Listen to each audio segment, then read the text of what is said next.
Welcome to all second year BCom students to the live session on reconciliation statement. Today I'll be solving the important and the first problem on reconciliation statement. And this type of problem is very, very important from the examination point of view.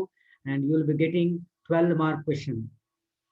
ಇವತ್ತಿನ class ಅಲ್ಲಿ ಮಾಡುವಂತ problem ಈ problem ಅಥವಾ ಇದೇ ರೀತಿ problem ನಿಮಗೆ ಎಕ್ಸಾಮಿಗೆ semester ಎಕ್ಸಾಮ್ಗೆ 12 marks ಗೆ ಬರುತ್ತೆ. Hope you know the question paper pattern. ನಿಮಗೆ ಕ್ವಶನ್ ಪೇಪರ್ ಪ್ಯಾಟರ್ನ್ ಗೊತ್ತಾ?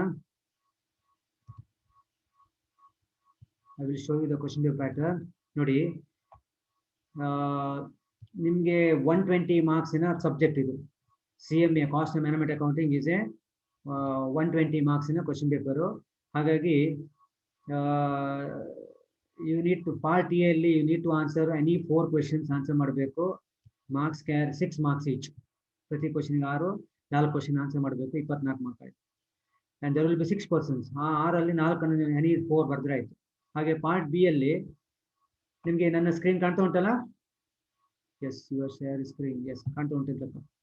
ಹಾಗೆ ಪಾರ್ಟ್ ಬಿ ಅಲ್ಲಿ ನಿಮಗೆ again you answer any 4 questions. ನೋಡಿ, 7 to 12 ಎನಿ 4 ಆನ್ಸರ್ ಮಾಡಿದ್ರೆ ಆಯ್ತು. Each question carries 12 marks. ನೋಡಿ, ನನಗೆ ಎಷ್ಟು ಹೇಳಿದ್ನಲ್ಲ. ಸೊ ಇವತ್ತಿನ ಪ್ರಾಬ್ಲಮ್ ಪಾರ್ಟ್ ಬಿ ಅಲ್ಲಿ ಬರುತ್ತೆ 12 ಮಾರ್ಕ್ಸ್ಗೆ. ಡೆಫಿನೆಟ್ ಕ್ವೆಶನ್, ಆಲ್ಮೋಸ್ಟ್ ಅಲ್ಲ, ಡೆಫಿನೆಟ್ ಕ್ವೆಶನ್ 100 ಮಾರ್ಕ್ಗೆ ಬಂದೇ ಬರ್ತದೆ. ಹಾಗೆ ಪಾರ್ಟ್ ಬಿ ಅಲ್ಲಿ there will be 4 questions. You need to answer only 2 questions. Any 2 of the following. 4 question ಇರುತ್ತೆ. 24 marks each. So reconciliation chapter ಅಲ್ಲಿ, ಈ ಚಾಪ್ಟರ್ ಅಲ್ಲಿ ನಾನು ಮಾಡೋ ಚಾಪ್ಟರ್ ಅಲ್ಲಿ you will be getting 6 marks 1 question theory ಬರ್ಬೋದು ಅಥವಾ ಸ್ಮಾಲ್ ಪ್ರಾಬ್ಲಮ್ ಬರ್ಬೋದು. 12 marks 1 ಪ್ರಾಬ್ಲಮ್ ಬರ್ಬೋದಲ್ಲ, ಬರ್ತದೆ. Similarly you will get 24 mark questions. ಅಲ್ಲಿಗೆ only from reconciliation chapter 24 plus 12 plus 6 42 marks from this chapter. Chapter correct ಆಗಿ ತಿಳ್ಕೊಂಡು ಅರ್ಥ ಮಾಡ್ಕೊಂಡು 42 ಮಾರ್ಕ್ ಮಕ್ಕಳು. Okay, well, so I will come to the PPT now.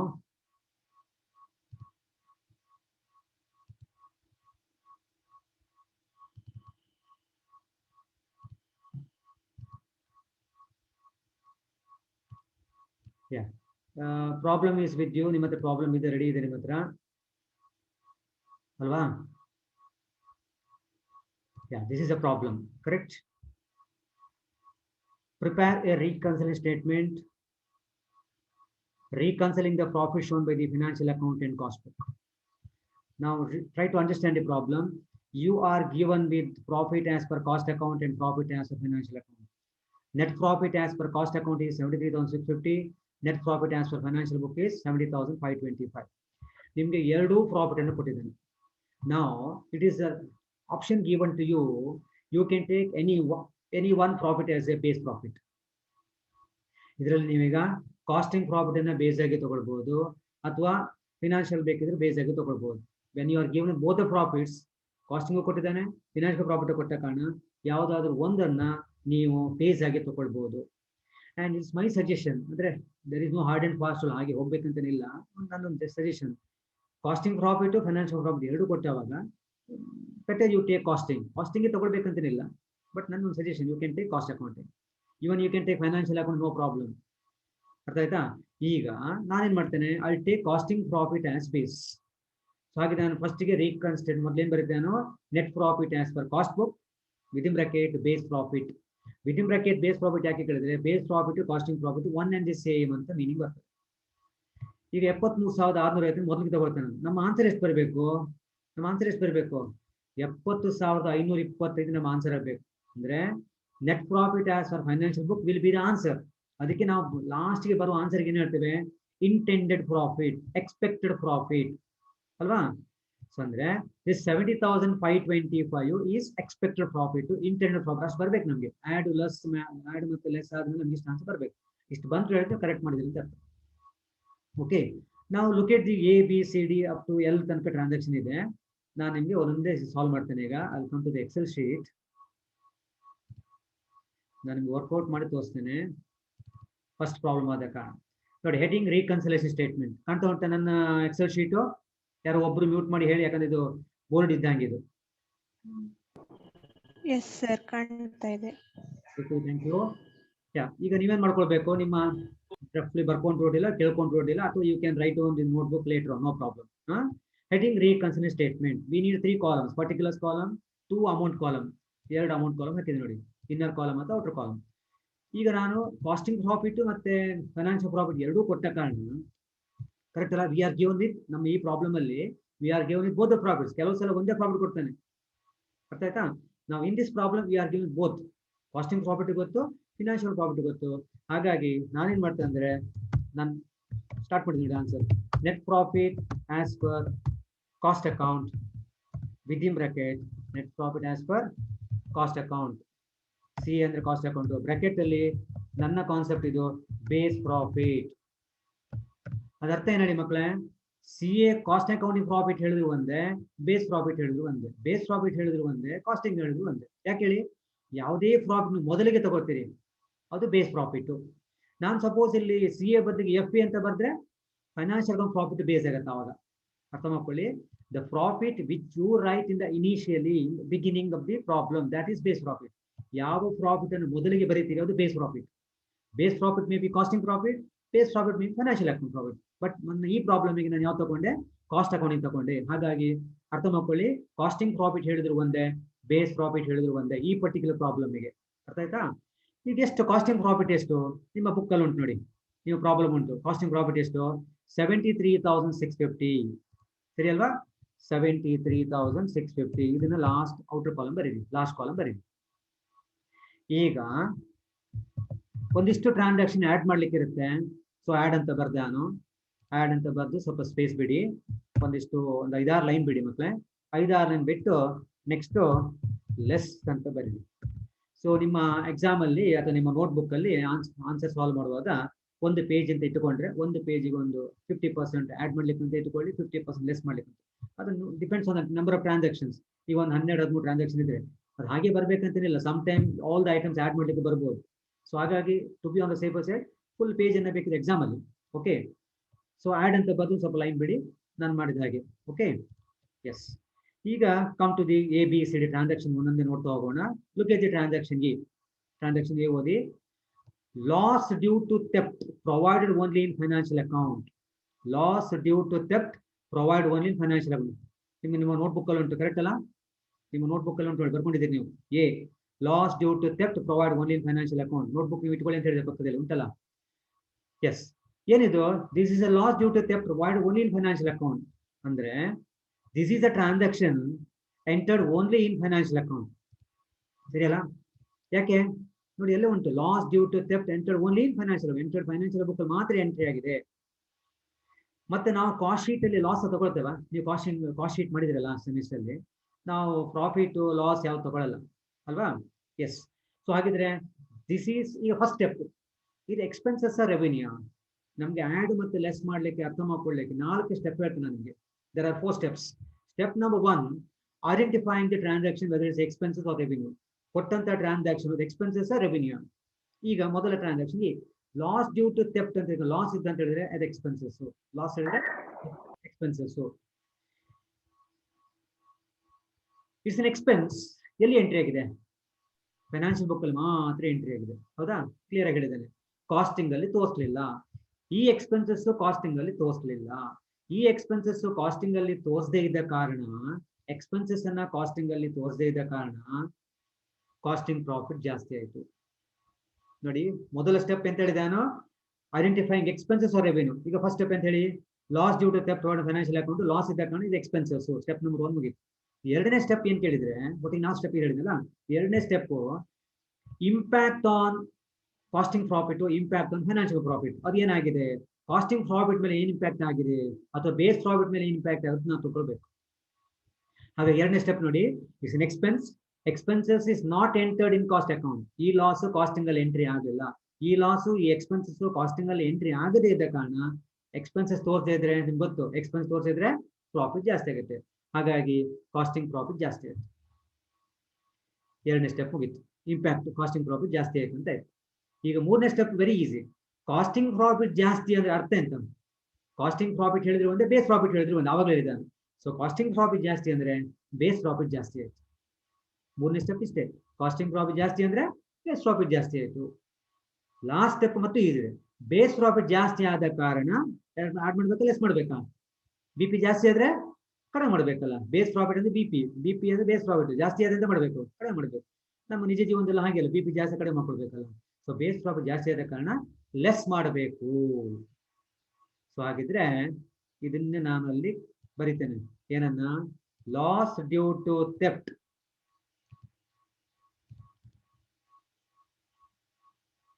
Less ಮಾಡ್ಬೇಕಲ್ಲ.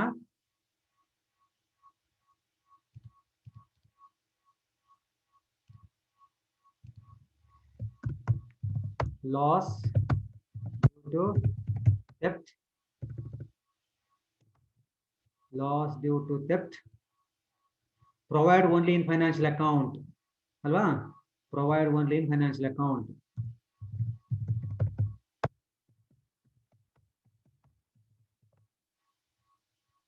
ಎಷ್ಟು amount? 175. ಇದು inner column ಬರೀಬೇಕು. ಆಡ್ ಮಾಡೋದು ಲೆಸ್ ಮಾಡೋದು ಇನ್ನರ್ ಕಾಲಮ್ ಬರೀಬೇಕು. ನಾನು ಪುನಃ ಇನ್ನೊಮ್ಮೆ ಹೇಳಿಬಿಡ್ತೇನೆ. This is a loss. Loss ಅಂದ್ರೆ ಎಕ್ಸ್ಪೆನ್ಸಸ್. ಈ ಎಕ್ಸ್ಪೆನ್ಸಸ್ ಕಾಸ್ಟಿಂಗ್ ಅಲ್ಲಿ ಎಂಟ್ರಿ ಮಾಡಲಿಲ್ಲ. ಇದು ಎಕ್ಸ್ಪೆನ್ಸಸ್ ಅನ್ನ ಕಾಸ್ಟಿಂಗ್ ಅಲ್ಲಿ ತೋರಿಸದೇ ಇದ್ದ ಕಾರಣ ಕಾಸ್ಟಿಂಗ್ ಪ್ರಾಫಿಟ್ ಜಾಸ್ತಿ ಆಯ್ತು. ಕಾಸ್ಟಿಂಗ್ ಪ್ರಾಫಿಟ್ ಜಾಸ್ತಿ ಅಂದ್ರೆ ಅರ್ಥ ಬಿಪಿ ಜಾಸ್ತಿ ಆಯ್ತು. ಬಿಪಿ ಜಾಸ್ತಿ ಆದ ಕಾರಣ ಲೆಸ್ ಮಾಡಬೇಕು. ಅದೇ ಟ್ರಾನ್ಸಾಕ್ಷನ್ ಅಲ್ಲಿ ಇದ್ದ ಹಾಗೆ ಬರೀರಿ, ಅದೇ ಅಮೌಂಟ್ ಅನ್ನು ಬರೀರಿ. ನೆಕ್ಸ್ಟ್ ಸೆಕೆಂಡ್ ಬಿ ಬರ್ತೇನೆ ಈಗ. Administration overhead over recovered in cost account. Administration overhead over recovered. ನಿಮ್ ಲಾಸ್ಟ್ ಕ್ಲಾಸ್ ಹೇಳಿಬೇಕು ಥಿಯರಿ ಮಾಡುವಾಗ. ಆ ಓವರ್ ರಿಕವರ್ಡ್ ಅಂಡರ್ ರಿಕವರ್ಡ್ ಅಂತ ಹೇಳಿದ್ರೆ ಯಾವ ಬುಕ್ ಅದು? ಅದು costing book. Over recovery, under recovery, under absorption, over absorption ಅಂತ word ಇದ್ರೆ ಅದು ಕಾಸ್ಟಿಂಗ್ ಬುಕ್ ಅಲ್ಲೇ. ಈಗ ನಮ್ಗೆ ಈ ಪ್ರಾಬ್ಲಮ್ ಅಲ್ಲಿ ಕರೆಕ್ಟ್ ಆಗಿ ಹೇಳಿದ್ದಾನೆ. Administration over recovered in cost account ಅಂತಾನೆ ಹೇಳಿದ್ದಾನೆ. ಕೆಲವು ಸಲ ಪ್ರಾಬ್ಲಮ್ ಅಲ್ಲಿ ಅದು CAFE ಅಂತ ಹೇಳುದೇ ಇಲ್ಲ, ಇಷ್ಟ ಕೊಡ್ತಾನೆ. ಅಡ್ಮಿನಿಸ್ಟ್ರೇಷನ್ ಓವರ್ ರಿಕವರ್ಡ್ ₹5,000 ಹೇಳ್ತಾನೆ. ವಿಚ್ ಬುಕ್ ಅಂತ ಹೇಳಲ್ಲ. ಕಾಸ್ಟಿಂಗ್ ಬುಕ್, ಫೈನಾನ್ಸ್ ಬುಕ್ ಹೇಳಲ್ಲ. ಅದು ಅರ್ಥ ಮಾಡ್ಕೊಳ್ಬೇಕು. ಏನು ಹೇಳಿದ್ರೆ ಕಾಸ್ಟಿಂಗ್ ಬುಕ್ ಅಂತ ಅರ್ಥ. ಯಾವುದಕ್ಕೆ? ಎಲ್ಲದಕ್ಕೂ ಅಲ್ಲ. Over recovery, over recovered, under recovery, under recovered, over absorption, under absorb, ಈ ರೀತಿ ಟರ್ಮ್ ಇದೆ ಮಾತ್ರ.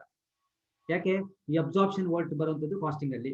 ಓಕೆ, ಈಗ administration over recovered in costing ₹5,000. Notebook ನೋಡ್ತಾ ಇದ್ದೀರಲ್ಲ, ಪ್ರಾಬ್ಲಮ್ ನೋಡ್ತಾ ಇರಿ. Administration over recovered. Administration over expenses revenue. Step number 1 expenses revenue. Administration over ಹಿಡಿದ್ರೆ expenses. Expenses over recovered in cost account. Expenses costing ಅಲ್ಲಿ ಜಾಸ್ತಿ ತೋರಿಸಿದ್ದಾರೆ. ಎಕ್ಸ್ಪೆನ್ಸಸ್ ಅನ್ನ ಕಾಸ್ಟಿಂಗ್ ಅಲ್ಲಿ ಜಾಸ್ತಿ ತೋರಿಸಿದ ಕಾರಣ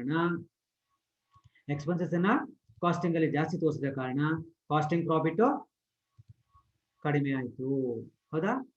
ಓವರ್ ರಿಕವರ್ಡ್ ಜಾಸ್ತಿ ತೋರಿಸಿದ್ದು ಕಾಸ್ಟಿಂಗ್ ಅಲ್ಲಿ, ಎಕ್ಸ್ಪೆನ್ಸಸ್ ಅನ್ನ ಕಾಸ್ಟಿಂಗ್ ಅಲ್ಲಿ ಜಾಸ್ತಿ ತೋರಿಸಿದ್ರೆ ಕಾಸ್ಟಿಂಗ್ ಪ್ರಾಫಿಟ್ ಕಡಿಮೆ ಆಯ್ತು. ಈಗ ಮೂರನೇ ಸ್ಟೆಪ್, ಕಾಸ್ಟಿಂಗ್ ಪ್ರಾಫಿಟ್ ಕಡಿಮೆ ಅಂದ್ರೆ ಅರ್ಥ ಬೇಸ್ ಪ್ರಾಫಿಟ್ ಕಡಿಮೆ. ಇಲ್ಲಿ ನೋಡಿ CA ಮತ್ತೆ ಬೇಸ್ ಎರಡು ಒಂದೇ ಅಲ್ಲ. ಕಾಸ್ಟಿಂಗ್ ಪ್ರಾಫಿಟ್ ಹೇಳಿದ್ರು ಒಂದೇ, ಬ್ರಾಕೆಟ್ ಅಲ್ಲಿ ಬೇಸ್ ಪ್ರಾಫಿಟ್, ಅದೆರಡು ಒಂದೇ ಅಂತ ಅರ್ಥ. ಸೊ ಕಾಸ್ಟಿಂಗ್ ಪ್ರಾಫಿಟ್ ಕಡಿಮೆ ಅಂದ್ರೆ ಅರ್ಥ ಬೇಸ್ ಪ್ರಾಫಿಟ್ ಕಡಿಮೆ. ಬೇಸ್ ಪ್ರಾಫಿಟ್ ಕಡಿಮೆ ಆದ ಕಾರಣ ನಾವೆಂತ ಮಾಡ್ಬೇಕೀಗ? ನಾವು ಆಡ್ ಮಾಡಬೇಕು. ಸರಿಯಲ್ಲ? ಅಡ್ಮಿನಿಸ್ಟ್ರೇಷನ್ ಓವರ್ ಹೆಡ್ ಅಲ್ಲಿದ್ದ ಹಾಗೆ ಬರೀರಿ, ₹5,000. ಇನ್ನೊಮ್ಮೆ ಹೇಳಿಬಿಡ್ತೇನೆ. Administration over recovered in cost account ಅಂದ್ರೆ ಎಕ್ಸ್ಪೆನ್ಸಸ್ ಜಾಸ್ತಿ ತೋರಿಸಿದ್ದು ಕಾಸ್ಟಿಂಗ್ ಅಲ್ಲಿ. ಎಕ್ಸ್ಪೆನ್ಸಸ್ ಅನ್ನ ಕಾಸ್ಟಿಂಗ್ ಅಲ್ಲಿ ಜಾಸ್ತಿ ತೋರಿಸಿದ ಕಾರಣ ಕಾಸ್ಟಿಂಗ್ ಪ್ರಾಫಿಟ್ ಕಡಿಮೆ ಇರುತ್ತೆ. ಯಾವುದೇ ಬುಕ್ ಇರಲಿ, ಎಕ್ಸ್ಪೆನ್ಸಸ್ ಜಾಸ್ತಿ ತೋರಿಸಿದ್ರೆ ಪ್ರಾಫಿಟ್ ಕಡಿಮೆ ಇರುತ್ತೆ. ಸೊ ಇದು ಕಾಸ್ಟಿಂಗ್ ಬುಕ್ ಅಲ್ಲಿ ಜಾಸ್ತಿ ತೋರಿಸಿದ್ರೆ ಕಾಸ್ಟಿಂಗ್ ಪ್ರಾಫಿಟ್ ಕಡಿಮೆ ಇರುತ್ತೆ. ಕಾಸ್ಟಿಂಗ್ ಪ್ರಾಫಿಟ್ ಕಡಿಮೆ ಅಂದ್ರೆ ಅರ್ಥ ಎಂತ? ಕಾಸ್ಟಿಂಗ್ ಪ್ರಾಫಿಟ್ ಕಡಿಮೆ ಅಂದ್ರೆ ಎರಡು ಒಂದೇ ಅಲ್ಲ. ಕಾಸ್ಟಿಂಗ್ ಪ್ರಾಫಿಟ್, ಬೇಸ್ ಪ್ರಾಫಿಟ್ ಒಂದೇ. ನೋಡಿ, ಕಾಸ್ಟಿಂಗ್ ಪ್ರಾಫಿಟ್ ಜಾಸ್ತಿ ಅಂದ್ರೆ ಬೇಸ್ ಪ್ರಾಫಿಟ್ ಜಾಸ್ತಿ, ಬೇಸ್ ಪ್ರಾಫಿಟ್ ಜಾಸ್ತಿ ಲೆಸ್ ಮಾಡ್ಬೇಕು. ಹೌದಾ? ಇಲ್ಲಿ ಸಹ ನೋಡಿ, administration overhead over recovered in cost account. Expenses costing ಅಲ್ಲಿ ಜಾಸ್ತಿ ತೋರಿಸಿದ್ದು, ಎಕ್ಸ್ಪೆನ್ಸಸ್ ಕಾಸ್ಟಿಂಗ್ ಅಲ್ಲಿ ಜಾಸ್ತಿ ಕಾರಣ ಕಾಸ್ಟಿಂಗ್ ಪ್ರಾಫಿಟ್ ಕಡಿಮೆ ಆಯ್ತು. ಕಾಸ್ಟಿಂಗ್ ಪ್ರಾಫಿಟ್ ಕಡಿಮೆ ಅಂದ್ರೆ ಬಿಪಿ ಕಡಿಮೆ ಆಯ್ತು, ಬೇಸ್ ಪ್ರಾಫಿಟ್ ಕಡಿಮೆ ಆಯ್ತು. ಬೇಸ್ ಪ್ರಾಫಿಟ್ ಕಡಿಮೆ ಆದ ಕಾರಣ ನಾವು ಆಡ್ ಮಾಡಬೇಕು. ನೋಡಿ, ಆಡ್ ಅಲ್ಲಿ ಬಂತು. ಅರ್ಥ ಆಯ್ತಾ? ಬಿಪಿ ಜಾಸ್ತಿ ಆದ್ರೆ ಕಡಿಮೆ ಮಾಡಿ, ಬಿಪಿ ಕಡಿಮೆ ಆದ್ರೆ ಆಡ್ ಮಾಡಿ. ಲಾಸ್ಟ್ ಕ್ಲಾಸ್ ಹೇಳಿದ್ನಲ್ಲ. ಎಸ್, ನಾವು ಎ ಮತ್ತೆ ಬಿ ಆಯ್ತು. ನೆಕ್ಸ್ಟ್ ಟ್ರಾನ್ಸಾಕ್ಷನ್ ಬರೋಣ. ಸಿ ಪ್ರಾಬ್ಲಮ್ ನೋಡಿ. ಈಗ ಲುಕ್ ಎಟ್ ದಿ ಪ್ರಾಬ್ಲಮ್. ಅದಕ್ಕೆ ನಿಮ್ಮ ಹತ್ರ ನೋಟ್ಬುಕ್ ಬೇಕಂತ ಹೇಳಿದ್ದು, ಪ್ರಾಬ್ಲಮ್ ಬರ್ಕೊಳ್ಳಿ ಅಂತ ಹೇಳಿದ್ದು ನಾನು. Factory overhead under recovered rupees. Factory overhead under recovered in costing. Factory overhead under recovered ಕಡಿಮೆ ತೋರಿಸಿದ್ದು ಕಾಸ್ಟಿಂಗ್ ಅಲ್ಲಿ. ಈಗ step number 1, factory overhead expenses revenue. Factory over ಹೇಳಿದ್ರೆ ಎಕ್ಸ್ಪೆನ್ಸಸ್, ಅಂಡರ್ ರಿಕವರ್ ಅಂದ್ರೆ ಕಡಿಮೆ ತೋರಿಸಿದ್ದು, ಎಲ್ಲಿ casting ಅಲ್ಲಿ ಎಕ್ಸ್ಪೆನ್ಸಸ್ ಕಾಸ್ಟಿಂಗ್ ಬುಕ್ ಅಲ್ಲಿ ಕಡಿಮೆ ತೋರಿಸಿದ್ದು, ಎಕ್ಸ್ಪೆನ್ಸಸ್ ಅನ್ನ ಕಾಸ್ಟಿಂಗ್ ಅಲ್ಲಿ ಕಡಿಮೆ ತೋರಿಸಿದ ಕಾರಣ ಕಾಸ್ಟಿಂಗ್ ಪ್ರಾಫಿಟ್ ಜಾಸ್ತಿ ಆಯಿತು. ಕಾಸ್ಟಿಂಗ್ ಪ್ರಾಫಿಟ್ ಜಾಸ್ತಿ ಅಂದ್ರೆ ಬೇಸ್ ಪ್ರಾಫಿಟ್ ಜಾಸ್ತಿ ಆಯಿತು. ಬೇಸ್ ಪ್ರಾಫಿಟ್ ಜಾಸ್ತಿ ಆದ ಕಾರಣ ನಾವು ಲೆಸ್ ಮಾಡಬೇಕು. ಬೇಸ್ ಪ್ರಾಫಿಟ್ ಜಾಸ್ತಿ ಆದ ಕಾರಣ ನಾವು ಲೆಸ್ ಮಾಡಬೇಕು. ಸರಿಯಾ? ಒಂದು ನಿಮಿಷ. ಲೆಸ್ ಮಾಡಬೇಕು ಅಮೌಂಟ್ 6000, ಲೆಸ್ ಮಾಡಬೇಕು ಅಮೌಂಟ್ 6000 ಅಲ್ಲಿದ್ದ ಹಾಗೆ ಬರೀರಿ.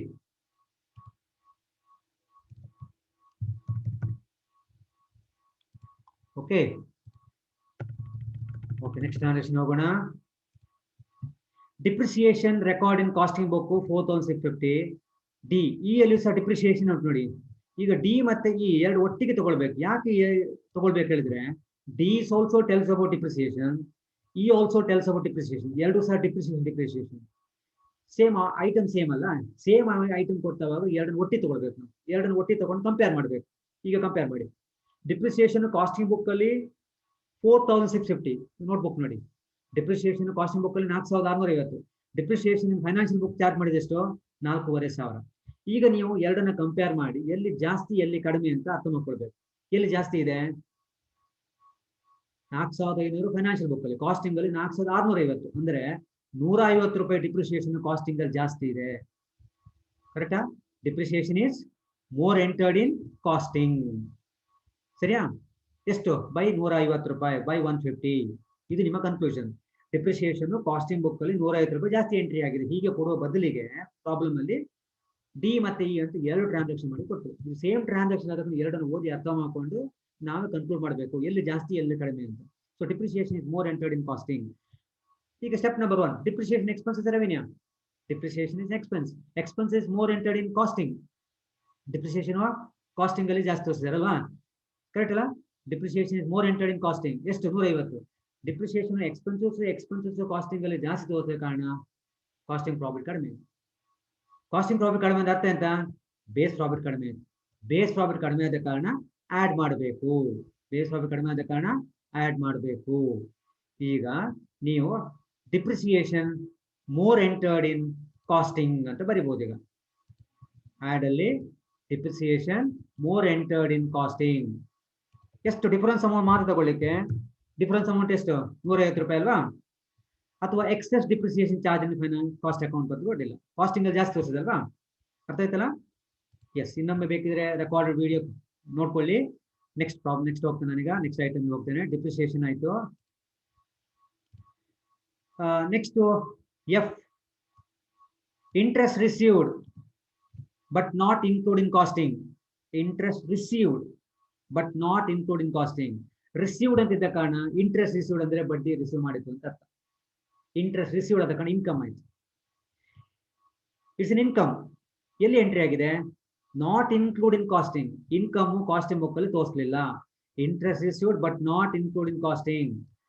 ಸೊ ಇದು ಕಾಸ್ಟಿಂಗ್ ಬುಕ್ ಅಲ್ಲಿ ಎಂಟ್ರಿ ಆಗಲಿಲ್ಲ. ರೆವಿನ್ಯೂ ಕಾಸ್ಟಿಂಗ್ ಬುಕ್ ಅಲ್ಲಿ ಎಂಟ್ರಿ ಆಗಲಿಲ್ಲ. ರೆವಿನ್ಯೂ ಕಾಸ್ಟಿಂಗ್ ಬುಕ್ ಅಲ್ಲಿ ತೋರಿಸದೇ ಇದ್ದ ಕಾರಣ, ಎಂಟ್ರಿ ಆಗದೇ ಇದ್ದ ಕಾರಣ, ಪ್ರಾಫಿಟ್ ಎಂಟ್ರಿ ಆಗದೇ ಇದ್ದ ಕಾರಣ ಕಾಸ್ಟಿಂಗ್ ಪ್ರಾಫಿಟ್ ಕಡಿಮೆ ಆಯಿತು. ಈಗ ಕಾಸ್ಟಿಂಗ್ ಪ್ರಾಫಿಟ್ ಕಡಿಮೆ ಅಂದ್ರೆ ಅರ್ಥ ಎಂತ? ಬಿಪಿ ಕಡಿಮೆ. ಕಾಸ್ಟಿಂಗ್ ಪ್ರಾಫಿಟ್ ಕಡಿಮೆ ಹೇಳಿದ್ರು ಒಂದೇ, ಬಿಪಿ ಕಡಿಮೆ ಹೇಳಿದ್ರು ಒಂದೇ. ಬಿಪಿ ಕಡಿಮೆ ಆಯಿತು. ಬಿಪಿ ಕಡಿಮೆ ಆದ ಕಾರಣ ನಾವು ಜಾಸ್ತಿ ಮಾಡಬೇಕು. ಜಾಸ್ತಿ ಮಾಡ್ಬೇಕಂದ್ರೆ ಅರ್ಥ ಎಂತ? ಆಡ್ ಮಾಡಬೇಕು. ಬಹುಶಃ ನಿಮ್ಗೆ ಅರ್ಥ ಆಯ್ತಾ ಅಂತ. ಇದು ನಿಮ್ಗೆ ಇವತ್ತಿನ ಕ್ಲಾಸ್ ಅರ್ಥ ಆಯ್ತು ಹೇಳಿದ್ರೆ ಮಕ್ಕಳೇ ನಿಮ್ಗೆ 12 ಮಾರ್ಕ್ ಎಕ್ಸಾಮ್ ಅಲ್ಲಿ ಡೆಫಿನೆಟ್ ನೀವು ಸಾಲ್ವ್ ಮಾಡ್ತೀರಿ, ಗ್ಯಾರಂಟಿ. ಓಕೆ, ನೆಕ್ಸ್ಟ್ ನೋಡಿ. Income tax provide in financial book. Income tax provide in financial book 470 ಸಿಕ್ಕಿತಾ? ಜಿ. ಈಗ step number 1, income tax expense revenue. Income tax ಹೇಳಿದ್ರೆ ಎಕ್ಸ್ಪೆನ್ಸಸ್. ಎರಡನೇ step impact on costing profit ನೋಡಿ. Income tax expenses costing ಎಲ್ಲ ತೋರಿಸಿಲ್ಲ. ನೀವು ಕಾಸ್ಟ್ ಶೀಟ್ ಮಾಡೋ ಇನ್ಕಮ್ ಟ್ಯಾಕ್ಸ್ ಎಲ್ಲ ಕೊಟ್ಟರೆ ಬರೀತೀರಾ? Income tax, donation, dividend received, RBD ಇದೆಲ್ಲ ನೀವು ಕಾಸ್ಟ್ ಶೀಟ್ ತಗೊಳ್ಳೋದಿಲ್ಲ. ಅಂದ್ರೆ ಕಾಸ್ಟ್ ಅಲ್ಲಿ ಈ ಎಕ್ಸ್ಪೆನ್ಸ್ ತೋರಿಸೋದೇ ಇಲ್ಲ. ಕರೆಕ್ಟ್ ಅಲ್ಲ? ಹಾಗಾಗಿ ಇದು ಎಕ್ಸ್ಪೆನ್ಸಸ್ ಕಾಸ್ಟಿಂಗ್ ಅಲ್ಲಿ ಎಂಟ್ರಿ ಆಗಲಿಲ್ಲ. Entered only in financial book ಅಲ್ಲ. ಎಕ್ಸ್ಪೆನ್ಸಸ್ ಕಾಸ್ಟಿಂಗ್ ಅಲ್ಲಿ ತೋರಿಸಿಲ್ಲ. ಎಕ್ಸ್ಪೆನ್ಸಸ್ ಅನ್ನ ಕಾಸ್ಟಿಂಗ್ ಅಲ್ಲಿ ತೋರಿಸದೇ ಇದ್ದ ಕಾರಣ ಕಾಸ್ಟಿಂಗ್ ಪ್ರಾಫಿಟ್ ಜಾಸ್ತಿ ಆಯ್ತು. ಎರಡನೇ ಸ್ಟೆಪ್ ಮುಗಿತು. ಮೂರನೇ ಸ್ಟೆಪ್, ಕಾಸ್ಟಿಂಗ್ ಪ್ರಾಫಿಟ್ ಜಾಸ್ತಿ ಅಂದ್ರೆ ಬೇಸ್ ಪ್ರಾಫಿಟ್ ಜಾಸ್ತಿ ಆಯ್ತು. 4ನೇ ಸ್ಟೆಪ್ ಬೇಸ್ ಪ್ರಾಫಿಟ್ ಜಾಸ್ತಿ ಆದ ಕಾರಣ ಲೆಸ್ ಮಾಡಬೇಕು. ಬೇಸ್ ಪ್ರಾಫಿಟ್ ಜಾಸ್ತಿ ಆದ ಕಾರಣ ಲೆಸ್ ಮಾಡಬೇಕು. ಬೇಸ್ ಪ್ರಾಫಿಟ್ ಜಾಸ್ತಿ ಆದ ಕಾರಣ ಲೆಸ್ ಮಾಡಬೇಕು. ಕರೆಕ್ಟ್ ಅಲ್ಲ? ಸೊ ಬರೀ ಹಾಗೆ ಬರೀರಿ. Income tax provide in financial book ಅಥವಾ income tax not entered in costing ಬರೆದ್ರು ಅಡ್ಡಿಲ್ಲ. Income tax not entered in costing ಬರೆದ್ರು ಪರವಾಗಿಲ್ಲ. ಓಕೆ, ನೆಕ್ಸ್ಟ್ ಹೆಚ್ಚಿಗೆ ಬರ್ತೇನೆ. ಟ್ರಾನ್ಸಾಕ್ಷನ್ ಹೆಚ್ಚಿಗ bank interest credited in financial book. Bank interest credited in financial book. Bank ಅಂದ್ರೆ credit ಅಂದ್ರೆ ಅರ್ಥ ಅಂತ revenue. Bank interest credited in financial book it's revenue. Credit ಇದ್ದ ಕಾರಣ ರೆವಿನ್ಯೂ. ಎಲ್ಲಿ ಕ್ರೆಡಿಟ್ ಆಗಿದೆ? ಫೈನಾನ್ಷಿಯಲ್ ಬುಕ್ ಅಲ್ಲಿ. ಕಾಸ್ಟಿಂಗ್ ಅಲ್ಲಿ ತೋರಿಸಲಿಲ್ಲ. It's a revenue. First step revenue not entered in costing. Revenue profit costing book ಅಲ್ಲಿ ತೋರಿಸಲಿಲ್ಲ. ಪ್ರಾಫಿಟ್ ಅಥವಾ ರೆವಿನ್ಯೂನ ಕಾಸ್ಟಿಂಗ್ ಬುಕ್ ಅಲ್ಲಿ ತೋರಿಸದೇ ಇದ್ದ ಕಾರಣ ಕಾಸ್ಟಿಂಗ್ ಪ್ರಾಫಿಟ್ ಕಡಿಮೆ ಇದೆ. ರೆವಿನ್ಯೂ ತೋರಿಸಿದ ಕಾರಣ ಕಾಸ್ಟಿಂಗ್ ಪ್ರಾಫಿಟ್ ಕಡಿಮೆ ಇದೆ. ಕಾಸ್ಟಿಂಗ್ ಪ್ರಾಫಿಟ್ ಕಡಿಮೆ ಅಂದ್ರೆ 3ನೇ ಸ್ಟೆಪ್. ಈಗ ಕಾಸ್ಟಿಂಗ್ ಪ್ರಾಫಿಟ್ ಕಡಿಮೆ ಅಂದ್ರೆ ಅರ್ಥ ಅಂತ ಬಿಪಿ ಕಡಿಮೆ ಇತ್ತು. 4ನೇ ಸ್ಟೆಪ್ ಬಿಪಿ ಕಡಿಮೆ ಆದ ಕಾರಣ ನಾವು ಜಾಸ್ತಿ ಮಾಡಬೇಕು. ಜಾಸ್ತಿ ಮಾಡ್ಬೇಕಂದ್ರೆ ಆಡ್ ಮಾಡಬೇಕು.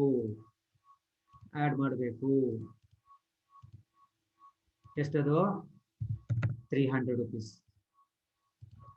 Okay, yes. ನೆಕ್ಸ್ಟ್ ಟ್ರಾನ್ ಬರ್ತೇನೆ ನಾನೀಗ. Stores adjustment credit. ಐಗೆ ಬಂದೆ. Transaction I. Stores adjustment credited in financial book. Credited ಅಂದ್ರೆ ರೆವಿನ್ಯೂ. ಕ್ರೆಡಿಟೆಡ್ ಅಂತ ಹೇಳಿದ್ರೆ ರೆವಿನ್ಯೂ. ಡೆಬಿಟೆಡ್ ಅಂದ್ರೆ ಎಕ್ಸ್ಪೆನ್ಸಸ್. ಓಕೆ, ಇದು ಈಗ ಸ್ಟೋರ್ಸ್ ಅಡ್ಜಸ್ಟ್ಮೆಂಟ್ ಕ್ರೆಡಿಟೆಡ್ ಅಂದ್ರೆ ರೆವಿನ್ಯೂ. ಎಲ್ಲಿ ಎಂಟ್ರಿ ಆಗಿದೆ? ಫೈನಾನ್ಷಿಯಲ್ ಬುಕ್ ಮಾತ್ರ ಎಂಟ್ರಿ ಆಗಿದೆ. ಇದು ರೆವಿನ್ಯೂ. ಈ ರೆವಿನ್ಯೂ ಕಾಸ್ಟಿಂಗ್ ಬುಕ್ ಅಲ್ಲಿ ತೋರಿಸಲಿಲ್ಲ. ಇದು ರೆವಿನ್ಯೂ. ರೆವಿನ್ಯೂ ಅಂದ್ರೆ ಪ್ರಾಫಿಟ್ ಕಾಸ್ಟಿಂಗ್ ಬುಕ್ ಅಲ್ಲಿ ತೋರಿಸದೇ ಇದ್ದ ಕಾರಣ ಕಾಸ್ಟಿಂಗ್ ಪ್ರಾಫಿಟ್ ಕಡಿಮೆ ಇದೆ. ಕಾಸ್ಟಿಂಗ್ ಪ್ರಾಫಿಟ್ ಕಡಿಮೆ ಅಂದ್ರೆ ಬೇಸ್ ಪ್ರಾಫಿಟ್ ಕಡಿಮೆ ಇದೆ. ಬೇಸ್ ಪ್ರಾಫಿಟ್ ಕಡಿಮೆ ಆದ ಕಾರಣ ನಾವು ಆಡ್ ಮಾಡಬೇಕು. ಬೇಸ್ ಪ್ರಾಫಿಟ್ ಕಡಿಮೆ ಆದ ಕಾರಣ ಆಡ್ ಮಾಡಬೇಕು. ಸೊ ಆಡ್ ನಾವು ಆವಾಗಲೇ ಜಾಗ ಬಿಟ್ಟಿದ್ದೇವೆ ಆಡ್ ಮಾಡ್ಲಿಕ್ಕೆ, ಲೆಸ್ ಮಾಡ್ಲಿಕ್ಕೆ ಅಲ್ವಾ? ಎಸ್. ಇನ್ನರ್ ಕಾಲಮ್ ಅಲ್ಲಿ ಅಮೌಂಟ್ ಬರೀಬೇಕು. ಅರ್ಥ ಆಗ್ತಾ ಉಂಟಲ್ಲ? ಇನ್ನೊಮ್ಮೆ ವಿಡಿಯೋ ಕೇಳ್ಕೊಳ್ಳಿ. 2 ಸಲ ಕೇಳ್ಕೊಳ್ಳಿ ವಿಡಿಯೋ, ಗ್ಯಾರಂಟಿ ಅರ್ಥ ಆಗುತ್ತೆ. ಎಸ್, ನನ್ನ ಸ್ಟೆಪ್ ಪ್ರಕಾರ ಹೋಗಿ. ನೆಕ್ಸ್ಟ್ ಈಗ J, loss due to observation charge in financial book. Loss ಅಂದ್ರೆ ಎಕ್ಸ್ಪೆನ್ಸಸ್. ಎಲ್ಲಿ ಎಂಟ್ರಿ ಆಗಿದೆ? ಫೈನಾನ್ಷಿಯಲ್ ಬುಕ್ ಅಲ್ಲಿ.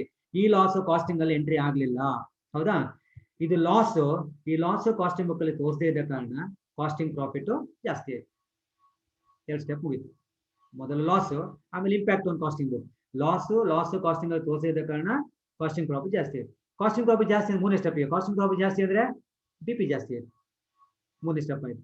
ಈಗ 4ನೇ ಸ್ಟೆಪ್ ಬಿಪಿ ಜಾಸ್ತಿ ಆದ ಕಾರಣ ನಾವು ಲೆಸ್ ಮಾಡಬೇಕು. ಬಿಪಿ ಜಾಸ್ತಿ ಆದ ಕಾರಣ ಕಡಿಮೆ ಮಾಡಬೇಕು, ಲೆಸ್ ಮಾಡಬೇಕು. So less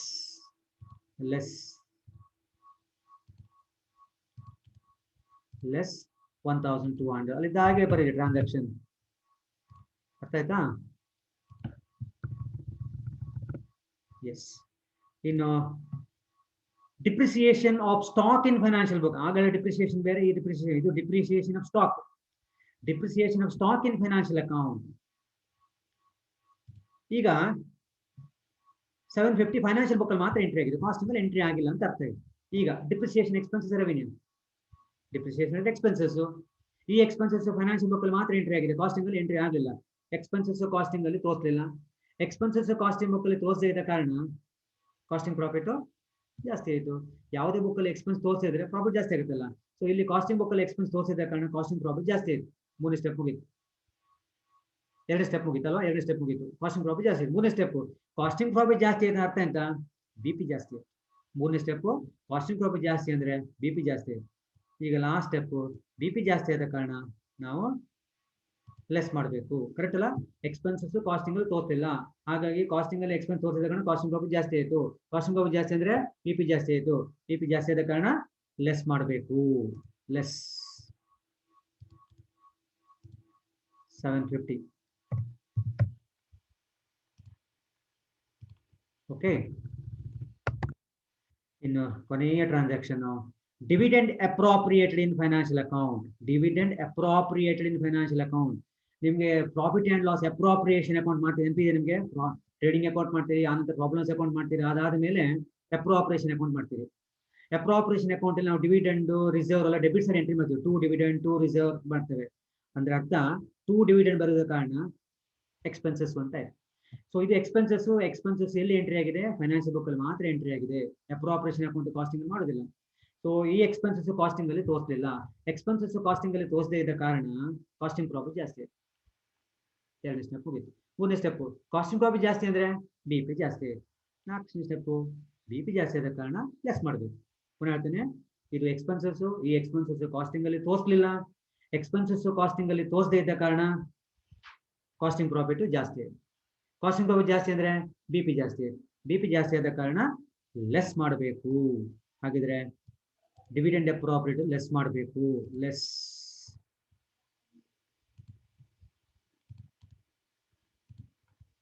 ₹1000. ಸರಿಯಾ? ಎಸ್. ಇಲ್ಲಿಗೆ ನಾವೆಲ್ಲ ಟ್ರಾನ್ಸಾಕ್ಷನ್ ತಗೊಳ್ತಲ್ಲ. ಈಗ ದೇವರ ಹತ್ರ ಪ್ರಾರ್ಥನೆ ಮಾಡಿ, ದೇವರೇ ಟ್ಯಾಲಿ ಆಗಲಿ ಅಂತ. ನಮ್ಗೆ ಆನ್ಸರ್ ಎಷ್ಟು ಬರ್ಬೇಕು ಮಕ್ಕಳೇ? ನಮ್ಗೆ ಗೊತ್ತು ಆನ್ಸರ್ ಎಷ್ಟು ಬರ್ಬೇಕು. Net profit as per financial book ಎಷ್ಟು ಹೇಳಿದ್ದಾನೆ? 70,520. ಪ್ರಾಬ್ಲಮ್ ನೋಡಿ, ಪ್ರಾಬ್ಲಮ್ ಅಲ್ಲಿ ಎರಡನೇ ಟ್ರಾನ್ಸಾಕ್ಷನ್ ನೋಡಿ, ಏಕ್ಕಿಂತ ಮೇಲೆ ಟ್ರಾನ್ಸಾಕ್ಷನ್ ಹೇಗಿಂತ ಮೇಲೆ ಓದಲಿ. Net profit as per financial book 70,525. ಅಷ್ಟು ಆನ್ಸರ್ ಬರ್ಬೇಕು ನಮ್ಗೆ. ಆಡ್ ಮತ್ತು ಲೆಸ್ ಮಾಡಿ ಅದನ್ನ ಟ್ಯಾಲಿ ಆಗ್ಬೇಕು ನಮ್ಗೆ. ಓಕೆ, ಪ್ರಾರ್ಥನೆ ಮಾಡಿ ಟ್ಯಾಲಿ ಆಡ್ ಮಾಡಿ. So get the total. Add ಮಾಡೋದೆಲ್ಲ ಟೋಟಲ್ ಮಾಡಿ 6,470 ಬಂತು. 6,470 ಬಂತು. ಈ 73,650 ಪ್ಲಸ್ 6,470 ಎರಡನ್ನ ಆಡ್ ಮಾಡಿ, ಆಗ ನಿಮಗೆ 80,120 ಬಂತು. 80,120 ಬಂತು. 80,120 ಬಂತು. 80,120 ಬಂತು. ಸರಿಯಾ? ಈಗ ಲೆಸ್ ಮಾಡೋದೆಲ್ಲ ಟೋಟಲ್ ಮಾಡಿ. ಲೆಸ್ ಮಾಡೋದೆಲ್ಲ ಟೋಟಲ್ ಮಾಡಿ 9,595 95 ಬಂತು. ಇದು ಲೆಸ್ ಮಾಡ್ಬೇಕಲ್ವಾ? ಈ 80,120 ಇಂದ 9,595 ಲೆಸ್ ಮಾಡಿ 70,525. ಎಷ್ಟು ಬಂತು? 70,525. ನಿಮ್ಮ ಪ್ರಾಬ್ಲಮ್ ನೋಡಿ, net profit as per financial book ನೋಡಿ, ಅಷ್ಟೇ ಉಂಟಾ? ಬರಬೇಕು net profit as per financial account. ಇದಕ್ಕೆ ನಾವು ನೋಡಿ, ನಮ್ಗೆ 70,525 ಬರಬೇಕಂತ ನಾವು ಆಗ್ಲೇ ಎಕ್ಸ್ಪೆಕ್ಟ್ ಮಾಡ್ತಾ ಇದ್ವಿ. ನಮ್ಮ ಎಕ್ಸ್ಪೆಕ್ಟೆಡ್ ಆನ್ಸರ್ ಇಲ್ಲ ಅದು, ಅಷ್ಟು ಬರಬೇಕಂತ. ಹಾಗಾಗಿ ಎಕ್ಸ್ಪೆಕ್ಟೆಡ್ ಪ್ರಾಫಿಟ್ ಎಕ್ಸ್ಪೆಕ್ಟೆಡ್ ಪ್ರಾಫಿಟ್, ಅಥವಾ ಅದಕ್ಕೆ ಇನ್ನೊಂದು ಹೆಸರು ಅಂತ ಹೇಳ್ತಾರೆ ಇಂಟೆಂಡೆಡ್.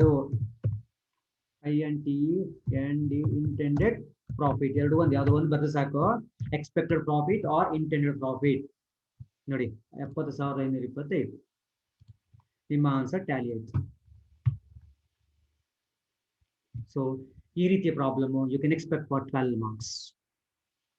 ನಿಧಾನವಾಗಿ ಸ್ಟೆಪ್ ನಂಬರ್ 1 ಎಕ್ಸ್ಪೆನ್ಸಸ್ ರೆವೆನ್ಯೂ ನೋಡೋದು. ಎರಡನೇ step impact on base profit. ನಾವು ಯಾವ್ದು ತಗೊಂಡಿರ್ತೀವಿ, ಬೇಸ್ ಕಾಸ್ಟಿಂಗ್ ತಗೊಂಡಿರ್ತೀರಾ, ಫಿನಾನ್ಷಿಯಲ್ ತಗೊಂತೀರಾ, ಆ ಪ್ರಾಫಿಟ್ ಮೇಲೆ ಇಂಪ್ಯಾಕ್ಟ್ ಏನಾಯ್ತು ನೋಡಿ. ಮೂರನೇದು ಬೇಸ್ ಪ್ರಾಫಿಟ್ ಕಾಸ್ಟಿಂಗ್ ಪ್ರಾಫಿಟ್ ಜಾಸ್ತಿ ಆಯ್ತು ಅಂತ ಹೇಳಿದ್ರೆ, ನೀವು ಬೇಸ್ ಪ್ರಾಫಿಟ್ ಕಾಸ್ಟಿಂಗ್ ತಗೊಂಡಿದ್ದ ಕಾರಣ ಕಾಸ್ಟಿಂಗ್ ಪ್ರಾಫಿಟ್ ಜಾಸ್ತಿ ಅಂದ್ರೆ ಬೇಸ್ ಪ್ರಾಫಿಟ್ ಜಾಸ್ತಿ ಆಯ್ತು. ಸಪೋಸ್ ಕಾಸ್ಟಿಂಗ್ ಪ್ರಾಫಿಟ್ ಕಡಿಮೆ ಆದ್ರೆ ಬೇಸ್ ಪ್ರಾಫಿಟ್ ಕಡಿಮೆ ಆಗುತ್ತೆ.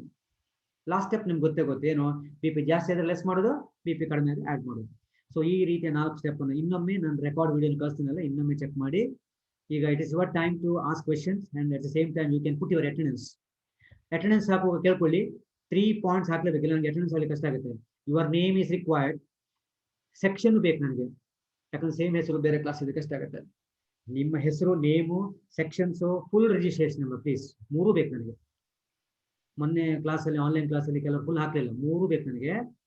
ಚಾಟ್ ಬಾಕ್ಸ್ ಅಲ್ಲಿ ಟೈಮ್ ಇದೆ ನಿಮಗೆ, ಇನ್ನೂ 3 ಮಿನಿಟ್ಸ್ ಟೈಮ್ ಇದೆ, ಟೈಪ್ ಮಾಡಿ. ಯುವರ್ ನೇಮ್, ಯುವರ್ ಸೆಕ್ಷನ್, ಆಮೇಲೆ ಫುಲ್ ರಿಜಿಸ್ಟ್ರೇಷನ್ ನಂಬರ್. ಈಗ ಸಪೋಸ್ ನಮ್ರತ ಅಂತ ಇದ್ರೆ Namrata C section full registration number ಒಂದೇ ಲೈನ್ ಟೈಪ್ ಮಾಡಿ. ಒಂದೇ ಲೈನ್ ಟೈಪ್ ಮಾಡಿದ್ರೆ ಆಯ್ತು. ಈಗ ನೀವು ಅನ್ಮ್ಯೂಟ್ ಮಾಡಿ, ನಿಮಗೆ ಡೌಟ್ ಇದ್ರೆ ಕೇಳ್ಬೋದು.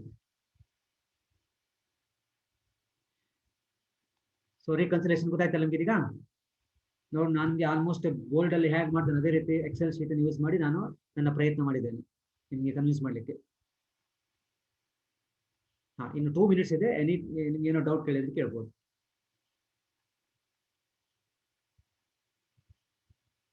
If you have any doubts you can. So ಹಾಗಿದ್ರೆ ಮೊದಲಿಗೆ ನಾವು ತಗೊಳ್ಳೋದು ಬೇಸ್ ಪ್ರಾಫಿಟ್, ಲಾಸ್ಟ್ಗೆ ಬರೋದು ಎಕ್ಸ್ಪೆಕ್ಟೆಡ್ ಪ್ರಾಫಿಟ್. ಮೊದಲಿಗೆ ನಾವು ಕಾಸ್ಟ್ ಅಕೌಂಟ್ ತಗೊಂಡ್ರೆ ಲಾಸ್ಟ್ಗೆ ಫೈನಾನ್ಷಿಯಲ್ ಅಕೌಂಟ್. ನೀವು ಸಪೋಸ್ ಇಲ್ಲಿ ಫೈನಾನ್ಷಿಯಲ್ ಅಕೌಂಟ್ ತಗೊಂಡ್ರೆ ಇಲ್ಲಿ ಕಾಸ್ಟಿಂಗ್ ಬರ್ತದೆ. ನೀವು ಸಪೋಸ್ ಇಲ್ಲಿ ಫೈನಾನ್ಷಿಯಲ್ ಅಕೌಂಟ್ ತಗೊಂಡ್ರೆ ಇಂಪ್ಯಾಕ್ಟ್ ಆನ್ ಫೈನಾನ್ಷಿಯಲ್ ಅಕೌಂಟ್ ನೋಡಿ, ಫಿನಾನ್ಷಿಯಲ್ ಪ್ರಾಫಿಟ್ ಜಾಸ್ತಿ ಆಯಿತು ಅಂದ್ರೆ ಅರ್ಥ ಬೇಸ್ ಪ್ರಾಫಿಟ್ ಜಾಸ್ತಿ ಆಯಿತು, ಆ ರೀತಿ ಹೇಳ್ಬೇಕಾಗುತ್ತೆ. ಫಿನಾನ್ಷಿಯಲ್ ಪ್ರಾಫಿಟ್ ಜಾಸ್ತಿ ಇದ್ರೆ ಬೇಸ್ ಪ್ರಾಫಿಟ್ ಜಾಸ್ತಿ ಆಯಿತು. ಯಾವಾಗ ನೀವು net profit as per financial book ಅಂತ ಫಸ್ಟ್ಗೆ ತಗೊಂಡ್ರಿ ಆಗ ಬೇಸ್ ಆಗುತ್ತಲ್ಲ ಅದು. ಯಾವ ಪ್ರಾಫಿಟ್ ಮೊದಲಿಗೆ ತಗೋತೀರಿ ಅದು ಬೇಸ್ ಪ್ರಾಫಿಟ್. ಆ ಮೊದಲಿಗೆ ತಗೊಂಡ ಪ್ರಾಫಿಟ್ ಜಾಸ್ತಿ ಆದ್ರೆ, ಸಪೋಸ್ ಈಗ ಮೊದಲಿಗೆ FA ತಗೊಂಡ್ರೆ FA ಪ್ರಾಫಿಟ್ ಜಾಸ್ತಿ ಇದೆ, ಅರ್ಥ ಎಂತ ಬೇಸ್ ಪ್ರಾಫಿಟ್ ಜಾಸ್ತಿ ಇದೆ. ಬೇಸ್ ಪ್ರಾಫಿಟ್ ಜಾಸ್ತಿ ಆದ ಕಾರಣ ಟೆಸ್ಟ್ ಮಾಡಬೇಕು. ಹಾಗಾಗಿ base profit may be costing profit, base profit may be even financial account profit. Yes, any questions? Namita, Pavitra, any questions you can.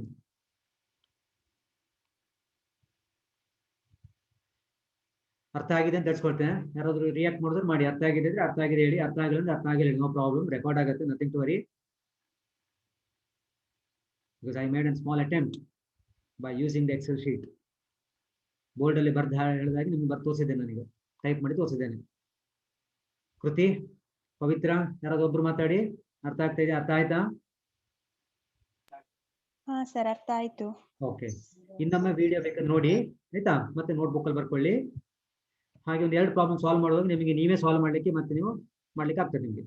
Okay, S. Attendance ಎಲ್ಲರೂ ಹಾಕಿದ್ದೀರಾ? Attendance ಹಾಕುವಾಗ 3 things: your name, sections, registration number. 3 ಬೇಕು ನನಗೆ, ಇಲ್ಲಾಂದ್ರೆ ನನಗೆ mark ಮಾಡ್ಲಿಕ್ಕೆ ಕಷ್ಟ ಆಗುತ್ತೆ. ಯಾಕಂದ್ರೆ ಬೇರೆ ಸೆಕ್ಷನ್ ಅವರು ಇದ್ದಾರೆ ಇಲ್ಲಿ. ನಾನು I have send the link to all the sections, BCD 3 section ಕಳಿಸಿದೆ ನಾನು. ಯಾಕಂದ್ರೆ ಆನ್ಲೈನ್ಗೆ ಬರ್ಬೇಕಂತಿದ್ರೆ ಇಷ್ಟೇ ಅದು ಬರ್ಬೋದು, ಬಟ್ ಟೈಮ್ ಮಾತ್ರ 10:05 ಒಳಗೆ ಲಾಗಿನ್ ಆಗಬೇಕು. ಆ ನಂತರ ಲಾಗಿನ್ ಆಗಿ ನಾನು ತಗೊಳ್ಳಿಲ್ಲ, ನನಗೆ ಡಿಸ್ಟರ್ಬ್ ಆಗುತ್ತೆ, ಹಾಗೆ ತಗೊಂಡಿಲ್ಲ. ಇದು ಪ್ರಾಕ್ಟಿಕಲ್ ಕ್ಲಾಸ್ ಆದ ಕಾರಣ ನಿಮಗೆ ಮಧ್ಯೆ ಡಿಸ್ಟರ್ಬ್ ಆದ ಕಷ್ಟ ಆಗುತ್ತೆ. ಓಕೆ, ಸೊ ಪಾಯಿಂಟ್ ಅಪ್ ಮಾಡಲಾಗಿದ್ರೆ okay sir. Thank you very much. Yes, thank you.